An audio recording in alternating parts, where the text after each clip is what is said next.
I'm John Seacrest. My goal is to make the startup ecosystem go a little bit faster. So we do open coffee every Tuesday mornings to help people talk about startups and get connected to resources. We do Lean Startup Seattle to convince people to do product development after they do customer development and that they have customers.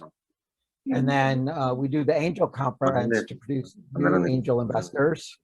And so that's what the main part of this process is about, creating new angel investors by doing an angel investment. And then I run a fund manager peer learning group where we talk about how to raise funds for funds. So Andrew, we probably should talk about that process and try and make that go as well. So our workshop series for the summer is started last Tuesday. And so we'll do 2 events a week from now until we get to August 31st, all focused on this pre-seed kind of thing where we're taking essentially a first outside money into a company and people that are getting ready to do that, both from the investor point of view and from the company point of view. So Dana, how is it that you come into this pitching thing, and then please dive in deeply.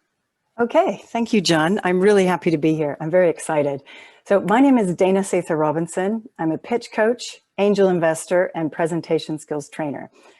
I help leaders create pitches so that they're more memorable and impactful. So I'm really glad that you made it to the meetup on Pitch for Impact. I'm going to take my screen down for a bit, talk to you, and I'll share it a little bit later when, there, that should be gone. I'll share it again in a little while. But so today we're going to cover the 8 steps that go into a great pitch and why they're important and the outcomes that you're aiming for in each. And I'm really glad that today we have a mix of investors and entrepreneurs at different stages. So we should get some great discussion at the end. John, when we get to the end for questions, do you want people to put their questions in the chat as we go, or remember them and raise their hand, or speak up at the end?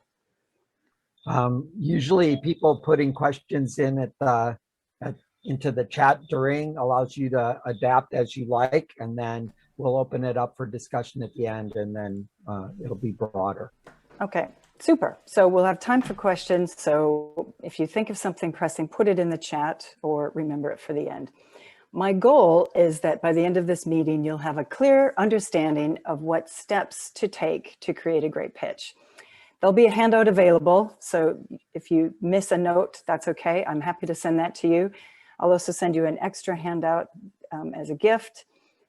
And I also, because you have some big events next week, I'm going to help you to create at least some basic steps on being ready for your elevator pitch for the next Tuesday's meetup. A little bit more about me.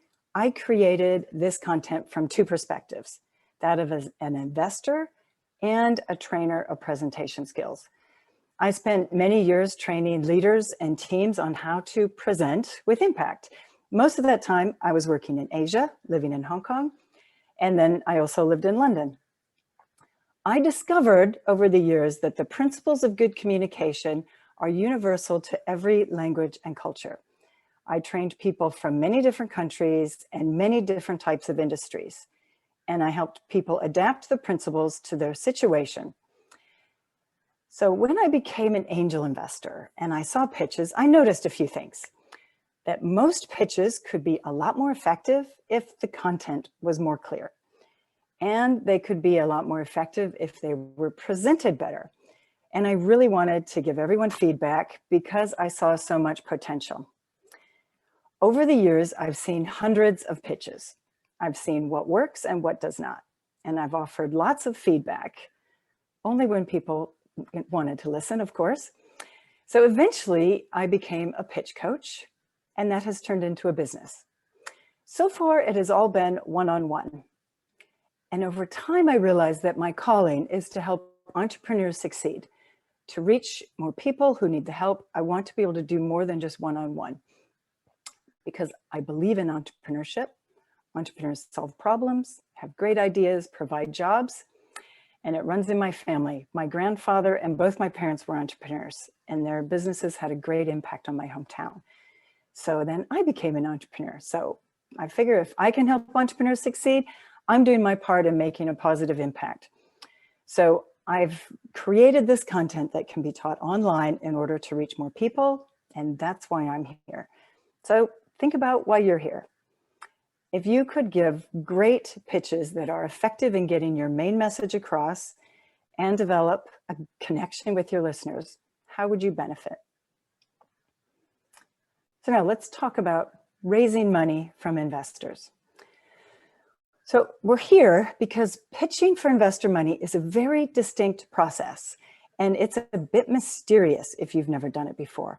It's not easy to navigate for newcomers, which is why John has this great group to help companies and investors find each other. I know that raising money is hard work, and pitching to potential investors is nerve-wracking. And how do you decide what to fit into a really short pitch? You know that fundraising is the key to growing your business, but it's easy to get stuck in the details of creating the pitch, stuck in figuring out where to pitch and who to talk to. The biggest problem I see entrepreneurs have is how they think about the process. Many find it so daunting because they try to put too much information into the pitch. And I get it, you're enthusiastic about your business, you have a lot to say, you want to include all your great plans. But there's a better and more efficient way.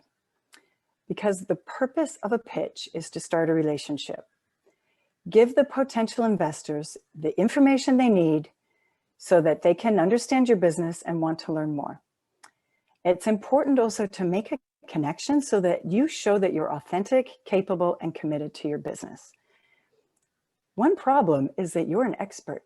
You know so much about your company, your products, your story, that it's not possible to fit it all into a 10-minute pitch or even a 20-minute. And if you tried, it would be impossible for investors to take it in. So let's go back to focus on the goal, to start this conversation, get them interested in the next step. So in your time allowed, whether it's 10 minutes or 4 or 1, focus on what you want them to understand and remember. Before we dig into the steps, I'm going to debunk some myths about pitching to investors. Myth number 1, your pitch is all about you and your business. Actually, it's not about you, it's about them. It's about your listeners. Okay, you're not talking about them, but you're creating it with them in mind. The content of the pitch should focus on what potential investors need to know and understand, so they can decide if they want to learn more. So the pitch is the beginning of the conversation, and they're not going to make an investment decision on the pitch alone. I've heard many pitches that spend too much time talking about backgrounds of the team, the history of the founding, their industry, or their product development. And they didn't get to the most relevant information that investors want to know. That's why investor groups and funds often will give a list of what they want covered. So make your pitch tailored to what investors want to hear. And you might have several versions of your pitch for different types of investors. It's like a marketing campaign. The more targeted, the more effective. Myth number 2, the deck is the most important part of your pitch. Actually, you are the most important part of your pitch. Investors don't invest in decks, they invest in entrepreneurs who show passion, commitment, and capability. They also invest in people that they like and trust. In investor discussions, I often hear, I really like him, or I love that team, or isn't she great? The golden rule of business is that all things being equal, people will do business with people they like and trust. And even if things are not equal, people will still do business with people they like and trust. So be authentic, connect to your audience, and deliver your pitch in a way that shows your personality and your passion. So communicate authentically, whether you're pitching in Q&A or in follow-up meetings, because it's not just about the information. Investors want to get to know you. I have a good example of this. When COVID hit and funding rounds collapsed, Things were very uncertain and investors became very cautious. One entrepreneur I know informed her early angel investors that the funds investing in her next round, which was this close to closing, had all pulled out. She was almost out of cash and it looked really bad. I offered to help her practice her pitch before the meeting with her existing investors. As we practice, I suggested start off with no deck, just genuinely tell investors the truth of the situation. And that's what she did. It was just her talking to us over Zoom that the funds had pulled out, it looked really bad. And she talked about that the team was committed, they had orders to fill, and she explained her plan. She showed a few slides at the end. She succeeded. She raised a smaller round and saved the company. She succeeded because her investors believed her and believed in her. And you can't develop that level of trust with a deck alone. Myth number 3, you are either good at pitching or you're not. Pitching, presenting, and communicating are skills that can always be improved on. Like any skill, with coaching and practice, we get better. So if you and I decided to go play a round of golf, we would learn that I'm not very good at it, but we would have fun and have a laugh because I don't take it too seriously. But if we had some coaching and practiced, we would improve very quickly, and we might even get pretty good. And one day I hope to, maybe after I retire. And professional golfers and tennis players have coaches to keep improving. Recently, I worked with a founder who was not naturally good at pitching. He talked too quickly with too much information, and his slides were very confusing. It was difficult to understand what his company actually did. With some coaching and awareness on how to improve, and he practiced, he improved dramatically. We could understand what his company did, how it added value, and he came across as likable, credible, and sincere. Now, it was not a perfect pitch, but if you focus on the goal of a pitch, the potential investors understand the right information so they can decide if they want to learn more. And that you come across as credible, capable, and committed. So everyone can improve at that level. Whether you're pretty good at pitching or pretty bad, whether you love presenting or you hate it, you can improve. Don't give up. Get some coaching and practice. So those are the myths that have been debunked for you. Let's move to what's required when you create a great pitch. Creating a pitch and meeting investors can be a very daunting process. So I've created these steps for entrepreneurs to make the process more simplified. And I've created the process after working with entrepreneurs on pitch content and presentation skills. So this is different than a normal presentation skills so that it fits the unique pitching process. And it's different from normal pitch advice because I emphasize delivery skills in order to connect with your listeners.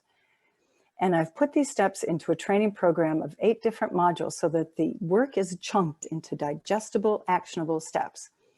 So however you go through these steps, whether it's in my training program or on your own, these are the things I'd like you to think about. I call this the Dsr Method. It's my initials. So here's the 8 steps. Number 1, who is your ideal investor? And what information is important to them? Let's be clear. Your ideal investor is not just someone with money. You want to find someone who aligns with your mission, stage, industry, or location.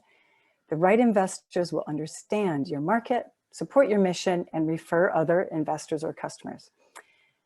And it's important to think about this because there are so many different types of investors. They come in all backgrounds, interests, size of investment. There are angel investors, accelerators, small funds, large funds, family offices, big companies that invest strategically. They have different missions, goals, and criteria, and they have different focus, like fintech, clean tech, medical, agriculture, consumer goods, or geographic location. They invest in different types of founders. There's funds for women, for people of color, and graduates of a specific university. And they differ in how they want to be involved. board members, advisors, or not at all. So think about your ideal investor and what they would want to know, and tailor your pitch to them.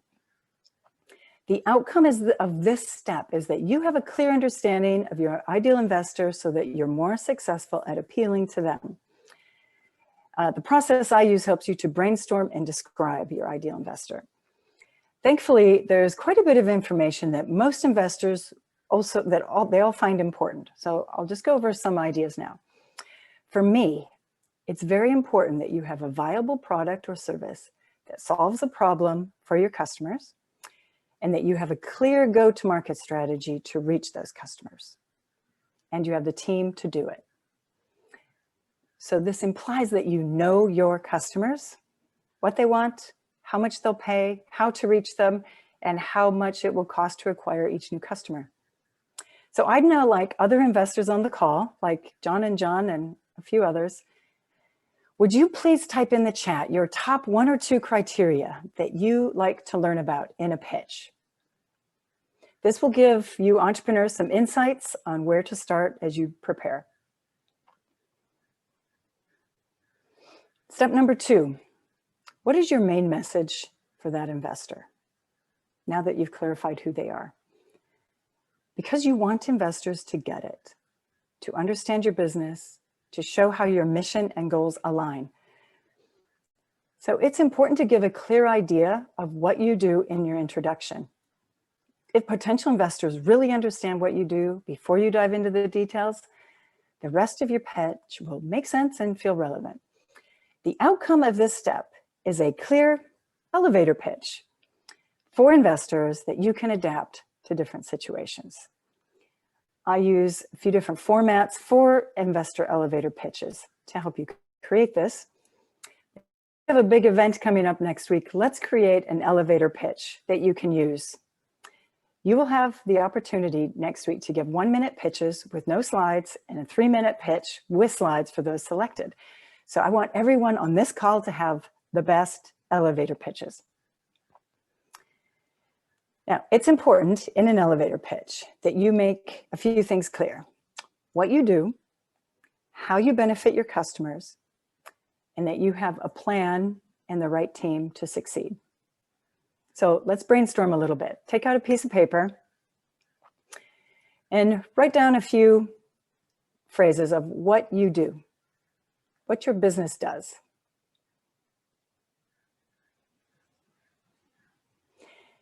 And also think about why you do this. What's your mission? It's not always easy to answer in a very short way that's meaningful. So this does require some thought. Okay, next brainstorming topic. How do your customers benefit? What positive impact do you make?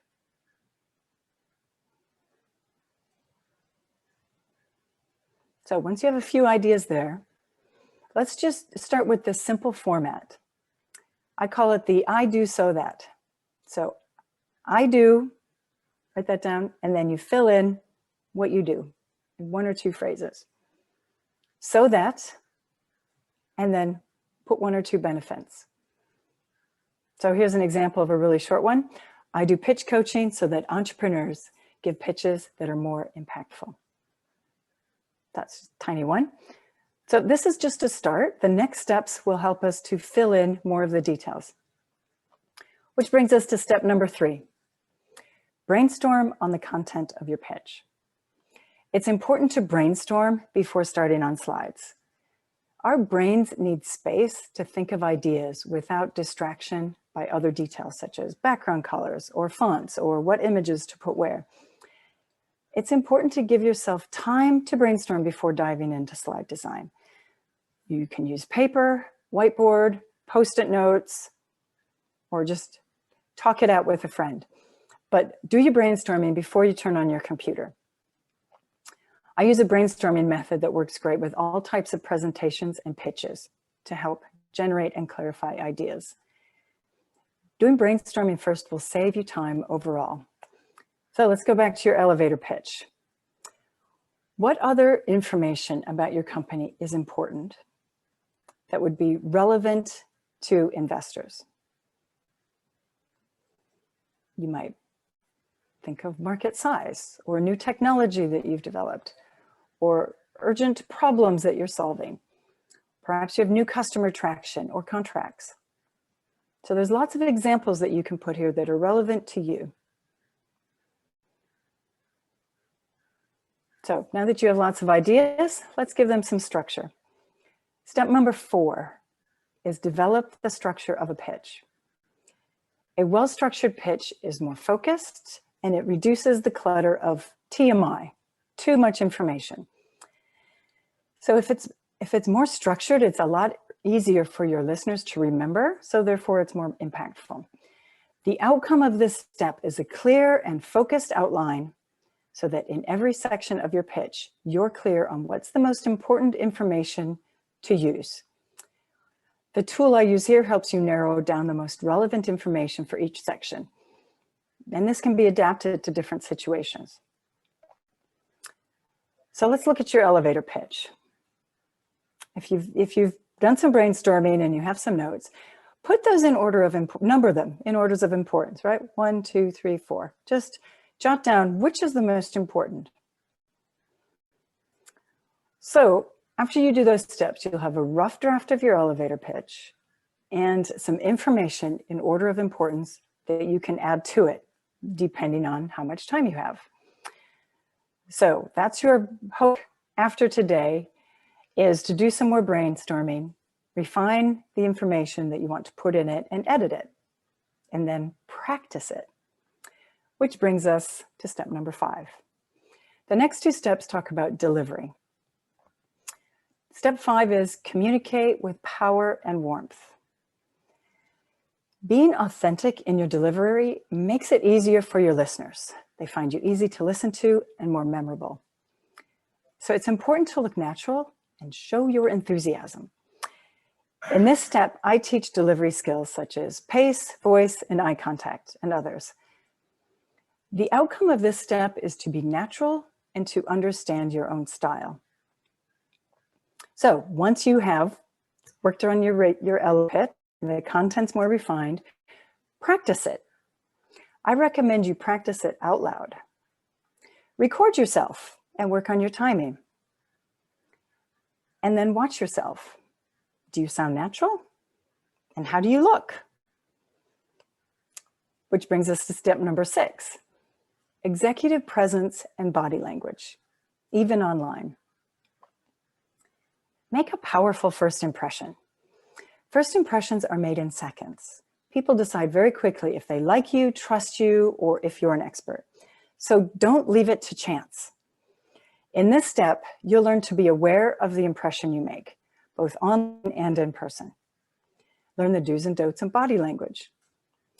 I also go through the steps of setting up for online pitches, because a bad setup can make you look unprofessional, unappealing, and even arrogant. I've seen a lot of examples of really bad images in the last year when people are pitching online. So my new pet peeve is looking up people's noses and at their ceiling lights. So make sure you're not doing that today. The outcome of this is that you're in control of how you are perceived. I've created a checklist for the setup when you give online pitches, and I'm going to give you that today as a handout. So refer to that handout and take the time to prepare your setup before your next meeting or pitch. Step number 7, your deck. You're probably thinking, when do we do the deck? This is called the deck dive. I add slides only after the structure of the pitch is developed, because the slides should support your message. So I challenge you, in any slide presentation, avoid PowerPoint poisoning. Don't put them to sleep or leave them confused. The outcome of the deck dive is how to prepare a deck that's clear and easy to understand your listeners. It helps you deliver well as well, because you're talking to your listeners and not your slide. And that helps you keep control of your audience's attention. I have a deck planning process that helps you clear on what goes in what slides. So you have a deck to prepare for a short pitch, a 3-minute pitch. So the most important thing to remember as you prepare for this is to avoid TMI, too much information, because you can't include a lot of detail in a 3-minute pitch. Go back to your brainstorming. What's the most important information for clearly? Step number 8, Q&A prep. Pitches can be won or lost in the Q&A. It's too important to doing it. I remember an example where after the entrepreneur answered the first question in such a long and confusing way that people lost interest and there were no questions. End of conversation. Another time, after a just okay pitch, the entrepreneur answered questions with such enthusiasm and clarity that people wanted to learn more. So in Q&A, it's important to sound credible and capable and to show your personality and enthusiasm. The outcome of this step is that you're prepared to answer questions. I use a structure on how to give answers in a way that compliments the questioner without saying, that's a great question, which you should never do. So those are the steps to creating a great pitch. So your action for work after this is to create a great elevator pitch of 60 seconds and create a short pitch for 3 minutes and take the time to do it because that requires time. There's a great quote by Mark Twain that goes like this: if I had more time, I would write a shorter letter, because it takes more time to write a short, clear message than a long one. So take that time and your pitch will be more clear. Okay, we've covered a lot of steps here. I'm going to share my screen and just recap the steps.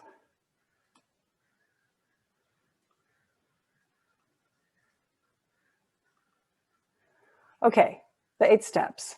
Who's your ideal investor and what do they want to know? A great introduction to grab attention. This is your elevator pitch. Brainstorm the pitch content, the pitch structure, make your outline. Communicate with power and warmth. Step 6, executive presence and body language, even online. Step 7, the deck dive. And step 8, Q&A preparation. So as you look at these steps, how can you apply them to your situation to help you improve your pitch? So if you have questions on these, put them in the chat or we'll talk about it at the end. These 8 steps are a process to create a clear and relevant message to the right investors, and it helps you to show up at your best. And these steps are the core modules of the DSR method. So if you happen to be raising money soon and your business is ready to scale and you want some help on your pitch, I'm happy to help. We'll go through all of these steps in my workshop that starts soon. If you're not interested and not ready, that's fine. This isn't going to be a fit for everybody because this workshop is for entrepreneurs with a business who are going to benefit from finding investors. If your business is not at this stage yet, just remember, think of me in a year or 2 when you're ready. If you know of entrepreneurs who are raising money, tell them about this program. I really want to help entrepreneurs succeed. So that's why I created this program to help entrepreneurs get funding and grow their business. And I'm really excited about it. So here's how it works, just briefly. The 8 steps are in a workshop format where you learn, do, practice, get feedback, repeat, so that you would come away with knowing how to create a great pitch, gain a core group of new contacts, enhanced presentation skills, and tools that you can use again and again. It's a live, interactive, online workshop, And there's content, Q&A, downloadable tools, and of course, homework, because you will be working on your pitch as we work through the steps. The course starts June 16th. I'll just share my slide with more details. So these are the key dates. It's 4 weeks, every Wednesday from June 16th. Notice I avoided Thursdays because that's busy for most of you in this group. So there's 4 sessions for learning. There's also 2 lab sessions to practice and receive feedback. Another key date on there is that June 9th, that you get, if you buy something before that, it's the early bird special. So you get a better deal. And because I want this to be interactive and collaborative, space is limited. So if you need it, don't wait. That's just the quick summary. I can send you an email with a link to a lot more details. So in the meantime, I will send you an email with the 2 handouts, 8 steps to a great pitch, and your free gift, the setup checklist for pitching online, which I hope you will use before your next online pitch. In the meantime, follow me online. I love to connect with everybody. If you have questions, use this email address, hello@pitchforimpact.com. And I'll put some more details in the chat. Stop sharing. But just keep in mind, all the greats get coaching and need practice to keep improving. So thank you so much for joining today. I will put a link in the chat that you click on. Give me your name and email address so that I can send you the handouts.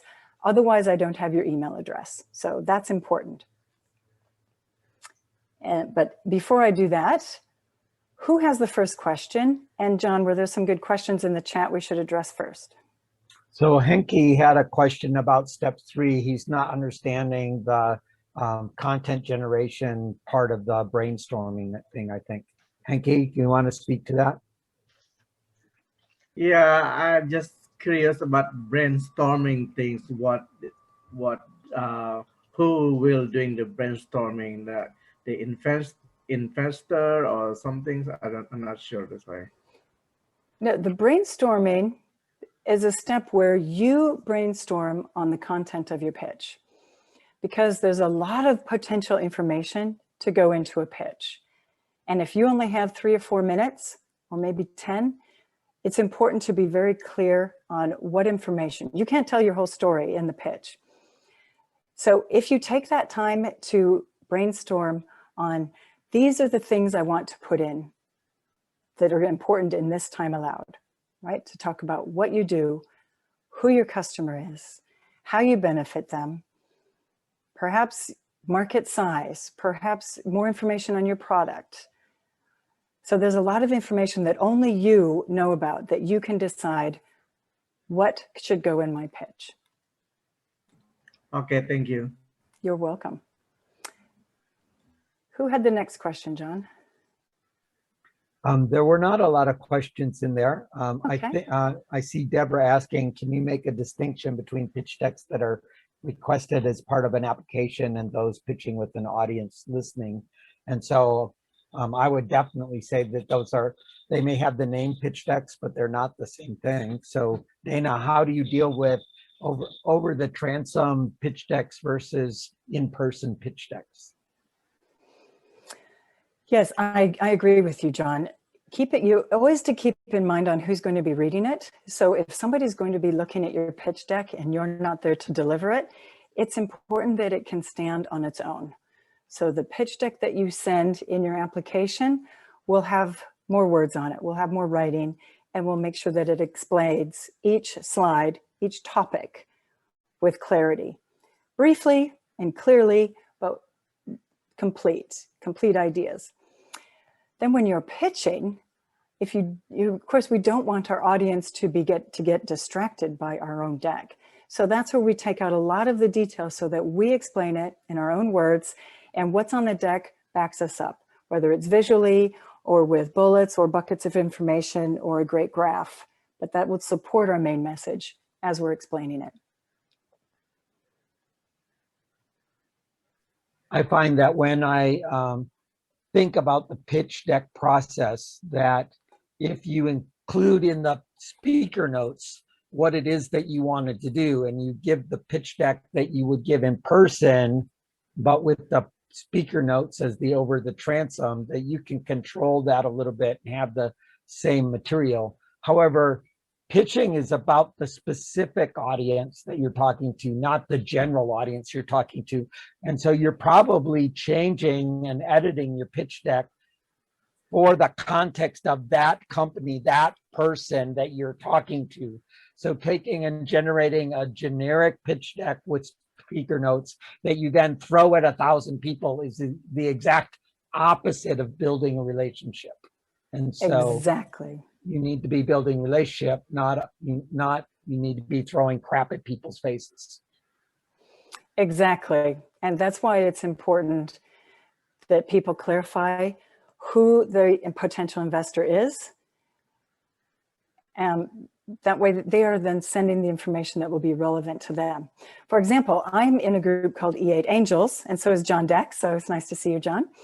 And there were a few people here whose product is very focused on the environmental industry, or call it clean tech or climate tech. And that's what we see. E8 Angels is all about clean tech and sustainability companies. So when companies pitch to us, they need to address that. They need to be very clear. We are reducing carbon footprint, or we are saving energy in buildings, or we are cleaning water through this measuring system, whatever it is. We need to see that because it's important to us. That way we share a mission.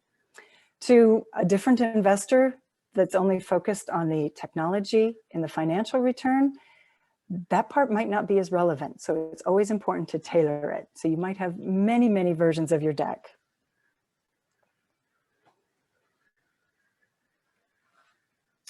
So who has the next question?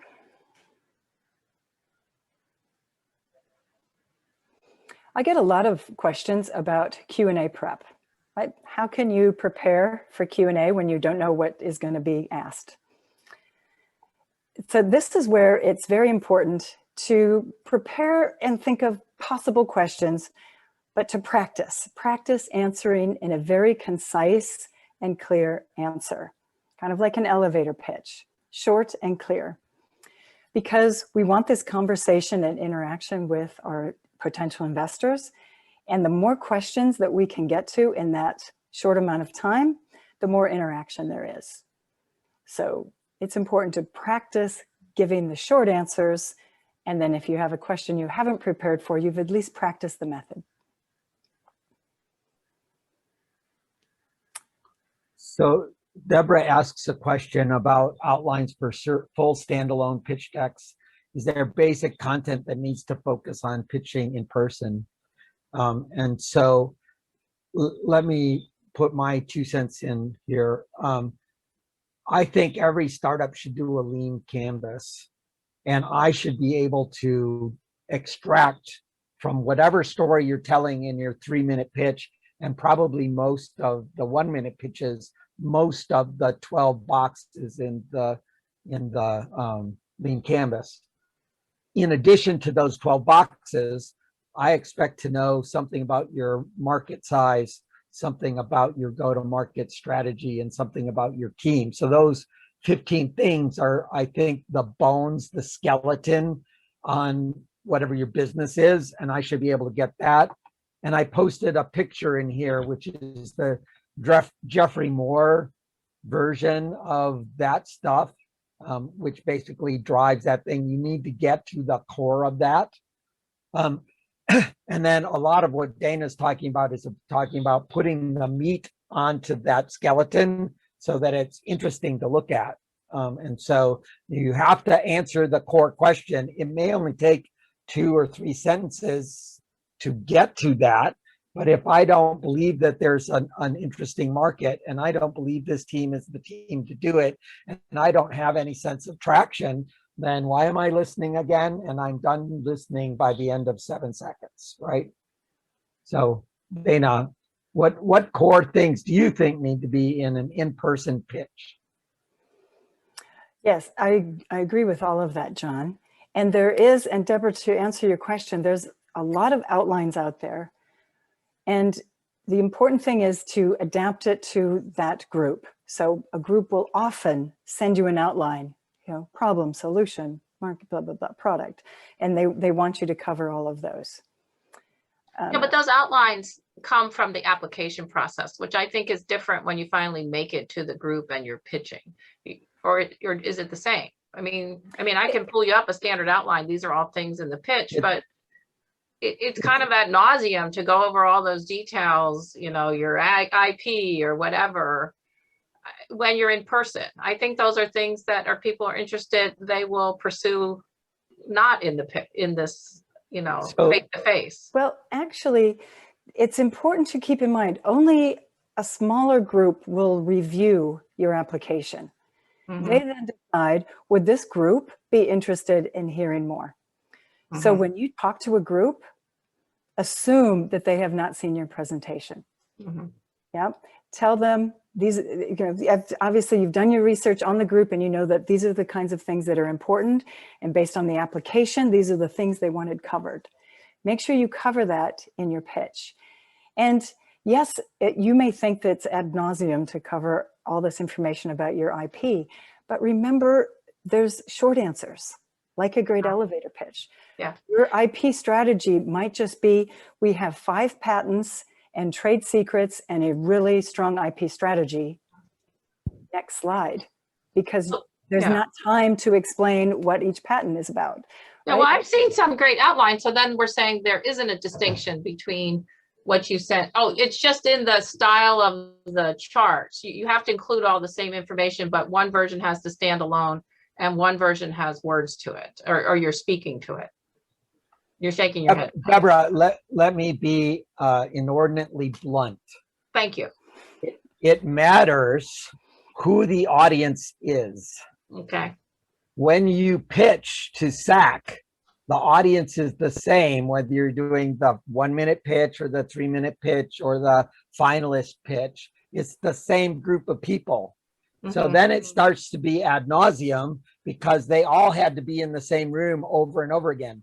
So if you go through SAC and you do the same pitch over and over again, and you just take 3 minutes to do your 1-minute pitch and you take 10 minutes to do your 1-minute pitch, that will not be effective because the audience has experience with you. If you're pitching to Keiretsu wants their slide deck in their order specifically because they're trying to teach their angels to process that data in a specific way, and they're putting you into a specific box.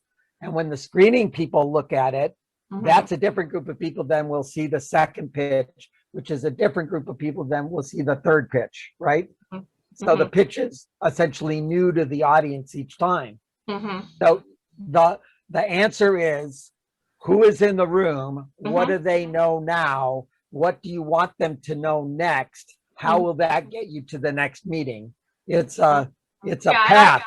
It's path, not a pitch. A pitch is just one step in the process. So when we say it matters who the audience is, we mean it matters, and you have to adapt each and every time to that audience.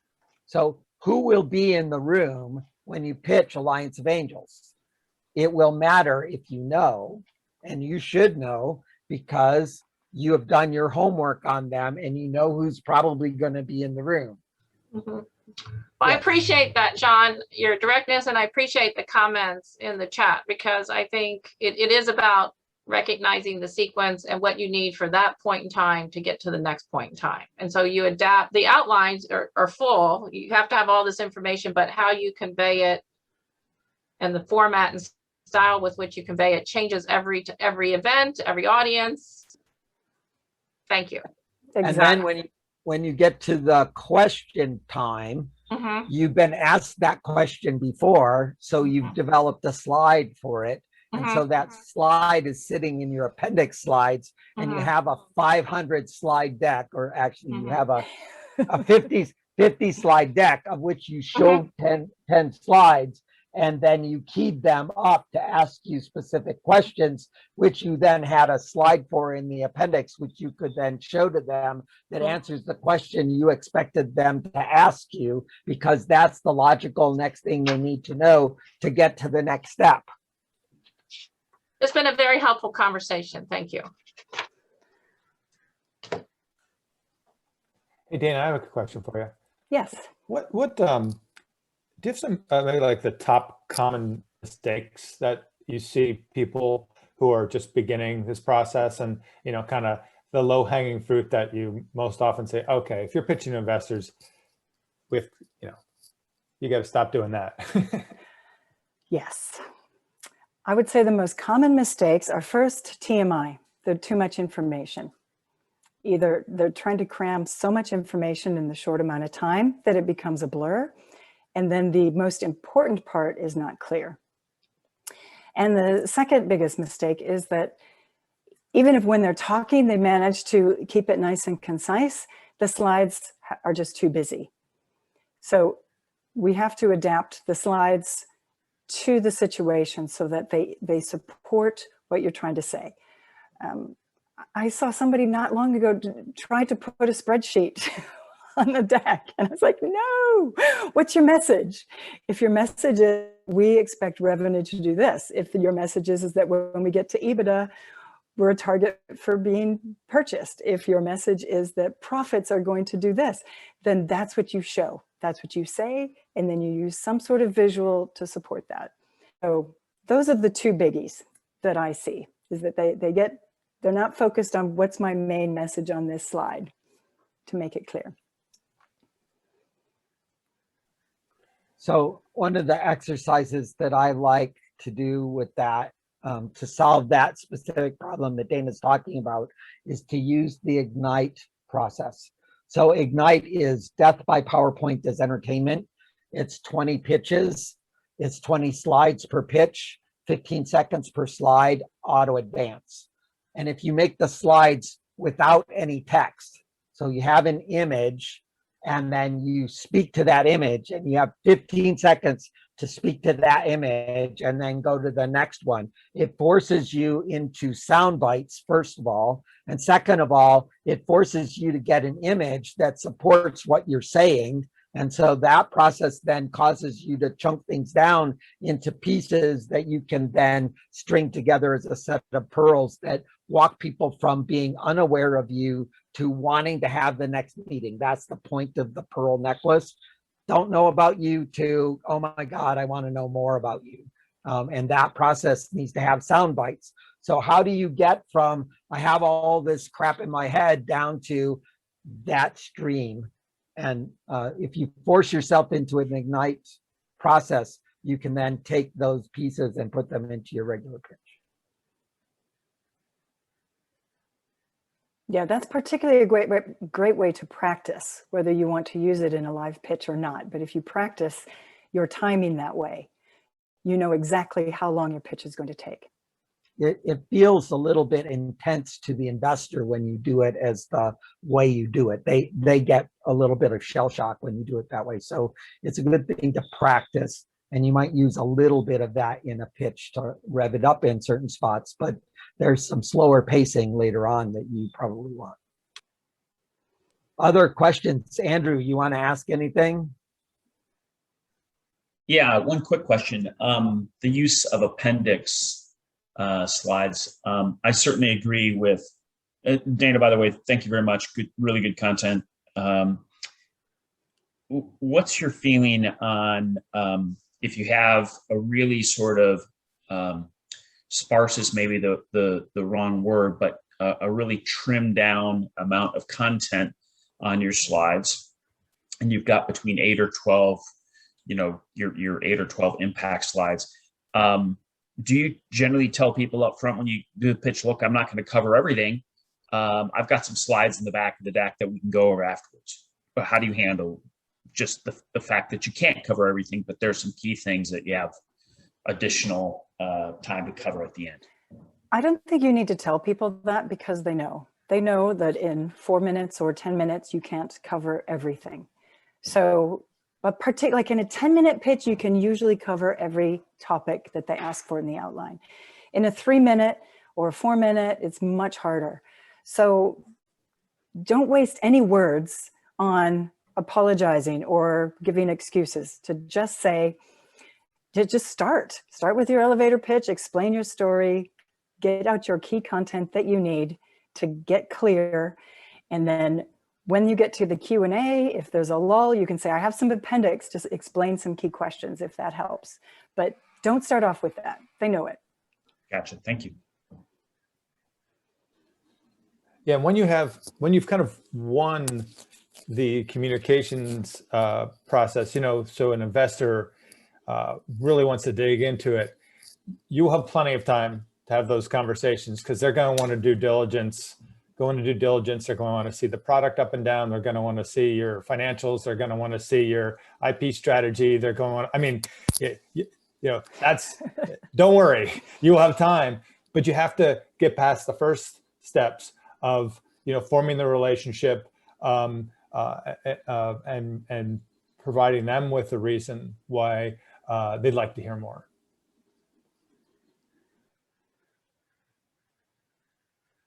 Who has the next question? So John, how much time do you want for questions today? Or we have the time blocked out until 2, so we're definitely ahead of schedule, but we're available for people on what they need and want. I did put into the chat a list of, I'm working on building up a new list of all of the pre-seed funders. And so I have this little fuzzy list I'm working on. I put a chunk of that into the chat. The process of going and looking for money is something that you don't want to take that list I just gave you and blather at all of them all at once and not be ready for them to come back. And so what we normally see is people start at Madrona and get no, and they work down the list until they get to us. And then I think the Seattle Angel Conference is the very beginning of the journey, not the end of the journey and the arc. And so then they try to go back up, and because they've already been seen by some of those groups, they are not accepted back in because they already rejected you. And so be strategic about the order in which you attend the different angel groups. And so it's better to reach out to groups in order and then work to build relationships and ask for advice early, and then come pitch them when you're ready to pitch them, when you're hitting the metrics that they care about. As an example, I would say that Puget Sound Venture Club is sort of in the middle. They do not really want to talk to anyone until you have your traction in place, you've got revenue, you basically already have product market fit, and you just want acceleration. The one exception to that is biomedical kinds of things. They're willing to invest in life sciences a little bit earlier, but everybody else, they want to have, let's call it 10K MRR every month for that to be going before they really think that you're ready for acceleration. While there's others like Sea Change Fund and Grub Stakes and Seattle Angel Conference that are willing to write early stage checks before you've hit product market fit.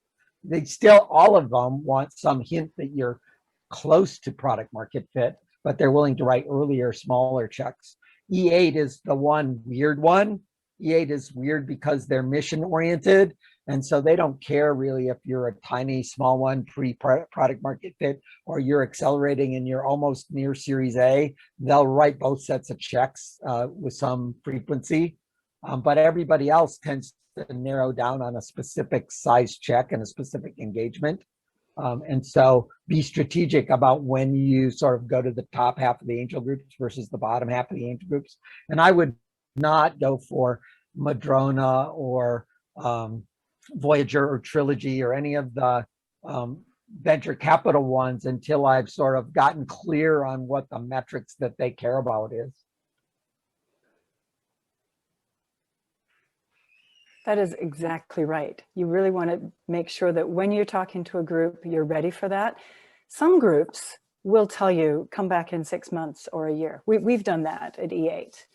But there are other, like, you've had your chance, we've passed, and that's it. So make sure it's very well planned and you know what they're looking for.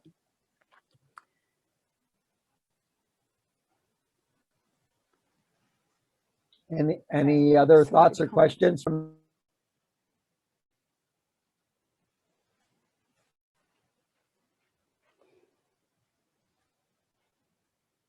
So Jason has posted some yeah in the list. Jason, you want to ask a question at all?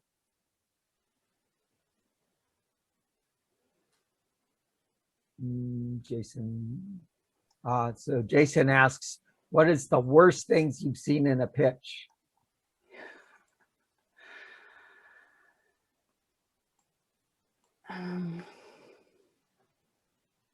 I would say when I've seen a spreadsheet and a term sheet screenshot in a deck, which you cannot read, even if you're looking at it for 2 or 3 minutes, but it goes by in 30 seconds. And so it was so confusing. Thankfully, this happened during a pitch practice. So I was able to say, no, no, what are you trying to tell us here? Let's focus on that. And the next version was so much better. Yeah, I would say that's the worst, when people try to put spreadsheet and you can't read it, or there's so much information you don't know what to look at. It might as well not be up there. Hey, I could add something. And it's actually something I see really fairly common, that too much of the pitch is spent on really digging into the detail. I know not every investor sees this the same way I do, but if it's a 10-minute pitch, I don't want 8 minutes on the details of your product. I want to know more about the business you're building. And I think a lot of entrepreneurs begin their journey with a passion for a particular solution and a product, and they kind of build around that. But what your goal needs to be as an early stage entrepreneur is building a business model that scales. And that's what gets investors excited, because as they go along with the journey, they're going to see their returns. So while your product might be the best thing since sliced bread, we need to know about the market opportunity, what inroads you've made. Do you know how to develop your, or how are you thinking about you're going to be able to develop the market? Who are your early customers? How are you going to expand that to more customers? You know, and all these different things. So for me, one of what I want people to do is give me the highlights of the product. I'll see the demo later. I'll see the details of it later. Tell me about your business. And that's really true of like highly technical founders, because they can get into that detail. Yeah.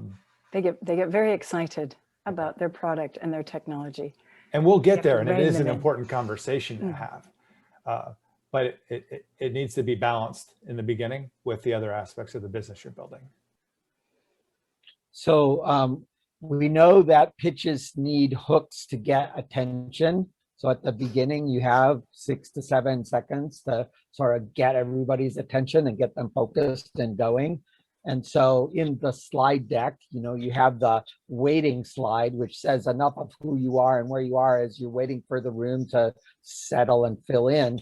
And then there's the get their attention moment.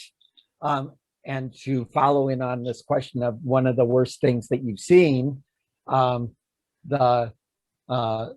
of the people was doing an app to help you find a babysitter right now.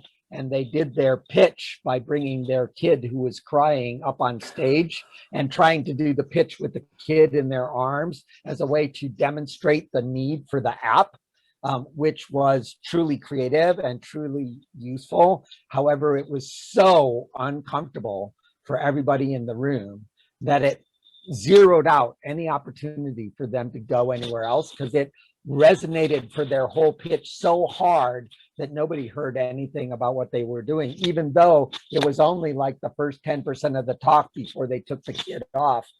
The process was so jarring that the audience couldn't process and didn't listen to the pitch, right? Even though I thought there was some value in the center of what she was saying. So sometimes you can be too remarkable if you get too far out of line and make people very uncomfortable. So you need to be remarkable, but you need people to feel positive about that discomfort enough to lean in that being remarkable, right? Yeah, that's a pretty extreme example of losing your audience in the first few minutes. Another one I've seen is where people are so excited to show their product that they demonstrate it live. They're like, oh, let me go into the website and show you how this works. But that's a disaster because you've lost control. You might have a Wi-Fi glitch, or your computer might freeze or something. And so I say, never do a live demo. Show us a screenshot of this is what it does. But really at the beginning, we want it to be an impact beginning about the benefits, about how you're solving big problems. And then you can explain the problem or your product in a bit more detail. But as John Deck said, we don't want to hear 8 minutes of product. We want to see how this is solving problems, how it's going to grow, how it's going to make an impact, and where it's going in the future. The other big intro mistake I've seen is when people say, hi, I'm so-and-so, and they go for 1 or 2 minutes on their background. And it's not relevant yet. Yes, the team is important, and team is probably the top criteria, but we're not ready to hear why your background's important because we don't know what it relates to. So explain your whole business idea first, and your plan and your strategy for growth and scaling, and then say, and why we have the team to do it, because we have the person with the technology, we have the person with the marketing background, and we have me that's doing X. And then it's all relevant. So don't tell them anything until we can see why it's relevant to what you've said.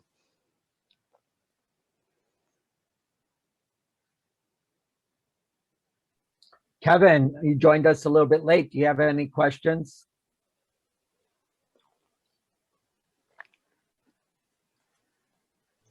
Just trying to figure out how to unmute.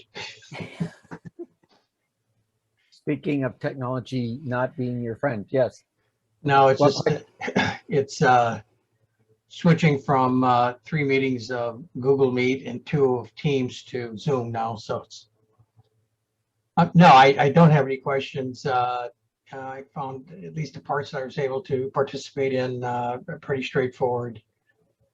Thanks, Dana, for your insights, and John, your input as well. I think everything you've said is pretty much in line with what I've seen and heard over the last couple of years. So thank you. Thank you, Kevin. I appreciate that. Could you introduce yourself since you missed the intros at the beginning? My name is Kevin Gorman. I'm CEO of a company called Thing Blue Incorporated. We are an ag tech company focusing in on cannabis and hemp to begin with. We basically bridge the communication gap between digital and face-to-face. So we're bringing a performance management platform into the industry. We just installed one down in Oregon recently, to where work activities are now clearly defined. Employees obviously can take a look at their dashboard and see that these are the tasks I have for today. This is what's expected of me. Management now has clarity and insight in terms of what's happening, when it's happening, and how much is that costing, what are the weights and measurements associated with it. So in the ag industry in general, employee turnover is fairly significant. What we're driving towards is higher employee satisfaction, lower attrition rates, and certainly greater accuracy on the data that is captured. Okay. Thank you, Kevin. Was there anyone else that missed the intro that wants to tell us about yourself? Ken, can you introduce yourself, please?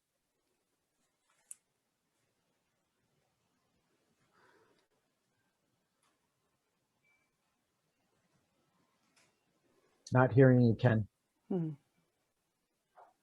And then Mark and I have been doing this chat in the side about his investing. So Mark, could you introduce yourself, please?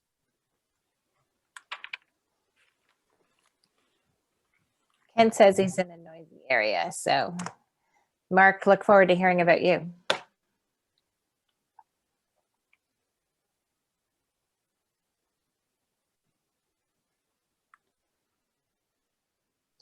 All right, well, David, any questions?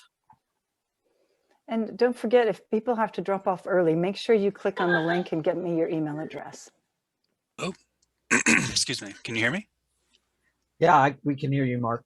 Sorry about that. I was technical difficulties. Yeah, so I'm actually a relatively new investor. I'm part of Kyriatsu. Just joined a relatively new group down in San Francisco called Angel Squad, which is kind of a spin out from Hustle Fund. And talking to Jim over at Swan about joining their group. My background is tech. I've been in tech for almost 30 years. Had a startup in the first .com boom and sold that company to NTT in Japan. Have been consulting and working with various companies, Fortune 50s around town, as well as working with startups. Haven't been investing in startups until the last basically 18 months, almost 2 years. So I'm relatively new, just getting involved and just trying to get a feel for the network and the various groups in town. So, and I'm interested in pre-seed and early stage. Okay. Mostly around disruptive and distributed, or green Cool, tech as well. Thank you. Nice. So on July 6th, we're going to do a Meet the Angels event where we'll invite maybe a dozen of the Angels groups to an event. So that'll be a good place to meet people as well, if you're interested. So the meetup group will market that. Thank you, Mark. Ken, you want to introduce yourself? Yeah. Hi, everyone. Do you guys hear me? Yeah. Yes. Yeah. Nice to meet everyone. Sorry, I was in a really bad area, but yeah, I am. I work at a startup right now, but I'm also a fairly active, I guess, angel investor. I'm actually helping a PhD research scientist potentially with a business plan. So I thought it's building a new algorithm to help with deep learning for the x86, and so I'm actually helping him building a business plan and a pitch deck potentially for seed. So that's the reason why I joined this event. But my passion is technology investing, and then I work for a startup called Scale as well, and a former Amazonian. So any active investors, I would love to share deal flow. Sorry for the plug. Nice to meet everyone. Okay, nice to meet you, Ken. There was a question in the chat from Jason based on the pitches you've coached, any tips for angel investors? So I would, specifically what red flags should we look for? I think it's important for angel investors to do some due diligence, just join some due diligence teams before you jump in, so that you learn as you go on what questions people are asking, what other investors feel is too risky when they spot some red flags, that they voice that, and then you learn from that, because there's so many different types of companies and industries that they're a little bit different. I would say that for me, the biggest red flag is if they say they have this go-to-market strategy, but then it becomes clear in due diligence when I'm asking about it that they really haven't planned it, that they haven't created what they've said, right? They might say we're going to use distributors to do this, but when I say who are your distributors, they don't have them lined up. So that's my big red flag, is if I dig into information in their deck that they really don't know the answers. And that could be on any of the topics. John, do you have anything you want to add to big red flags? I have a long list, but we do the Seattle Angel Conference to teach new angel investors that very question, right? To understand that red flags for one person might not be a red flag for somebody else because they can do something about it. You know, if that company has a problem and I know how to solve that problem, that's a win because I, as an angel, can provide value to them directly on that thing that somebody else may not understand how to solve. And for them, it's a big showstopper. And so when you have 40 people in the room, often many of the smaller red flags can be resolved. But if you look at the risks that a startup has, the number one risk, the most likely thing that will kill your company is the team can't play nice. They don't have the right skills. They don't have grit. They don't know how to have a fight and like each other afterwards. There's just, you know, if there's one thing we know about startups, they will get weird. And when people get stressed and things are weird, then teams blow apart. And if you don't have a team that can do that, and therefore a team that I can trust, then why should I invest, right? And so then the second biggest problem is they didn't do customer development and there's no market need for this product because nobody cares. Or there might be a perfectly good market need, but they don't know how to find the customers that have that need that are willing to spend money. So not being able to find them is the same as not existing. And so again, need to know where the market is. The third problem is they can't actually execute on a deadline. And so they have an execution risk.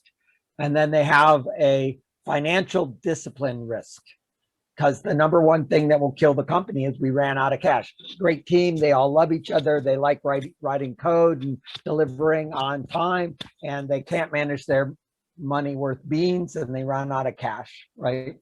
So all of those things will come out in the 1-minute pitch. You'll be surprised how quickly we sort of get the intuition. These people have no team dynamic that I care about, or these people have no clue about what their financial fundamentals are. And so those kinds of things get intuited by angels early as they hear the thousands of pitches, right? And so when you are presenting, you want to be clear about what stage you're at and what the next couple of steps that you plan to do are to get you to the next stage. And, you know, Seattle Angel Conference sort of being a half a step below all the other angel conferences is a little more warm and fuzzy and a little bit less, well, so we are willing to look at more wobbly companies than other angel groups are. And then the further you go along, the more tight and crisp they need to be.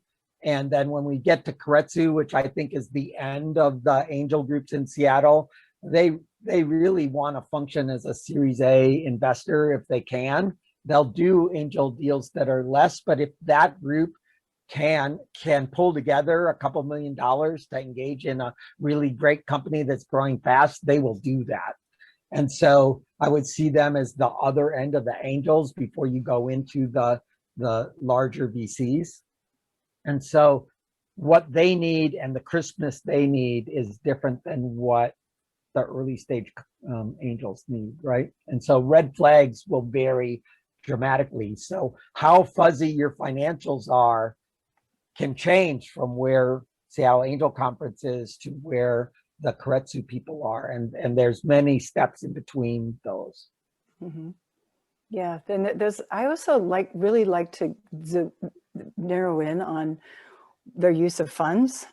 So if you have, you know, for example, a team of techies and they're really excited about product development, and they say that they're going to have $1 million in sales next year, but their marketing budget is minute compared to their product development budget, then that means they're going to have a great time, but they will not get sales to support their company. So they will run out of cash very quickly, or they'll be coming back in 6 months. Go, oh, we didn't get our revenue targets and we're out of money. So those are kind of red flags in seeing how they, based on the team dynamics, do they understand how to market their product and spend their money wisely. Any other questions that people have?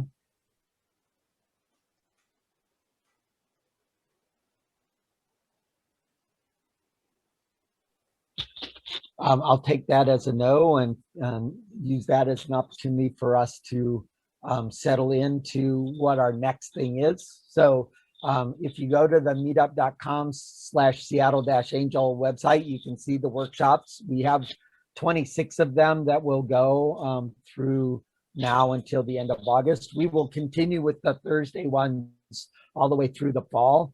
But in the fall, we will have the APIS Health Angels starting up with another set of workshops focused on health startups. And we're going to convert the Angel Conference from being outward focused on the workshops to inward focused on the investors making the sorting discussions about the companies in September. And so the deadline for companies to apply is the 31st of August. We intend to close all the investors way before then. And so we're already a quarter of the way through our investors. So if you know people who are startups that are seeking their first funding, we would love to get them into our practice and pitch practice and get them to tighten things up. Next Tuesday is the first of those. We will do that again in July as well. We would also like companies that are coming in. So if people go to our GUS profile, they can sign up. And when they come into that GUS profile, we will pair them with an investor to do some tuning on their GUS profile and tuning on their pitches before the deadline for those that come in early. And then if you have questions or processes and problems that you're working on that you would like more information on, I have about 5 workshop slots that I have not yet filled that I'm in the process of recruiting speakers for in August. So send me a suggestion and I will be glad to consider that and try and put that into our workshop series to try and get things going. We put edited versions of this up on the YouTube channel. And so feel free to drop us a note if there's something you want to find there. Any last minute thoughts before we call it the day? Yep, to receive the handouts, don't forget I need your email address. So please follow that link. It's in the chat, and then I can send that out to you later today. It was a real pleasure working with, chatting with you all. This was fun. Thank you very much, John, for including me, letting me come here and talk. Thank you for coming. I appreciate it. All right. See you all next Tuesday, I hope. Bye-bye.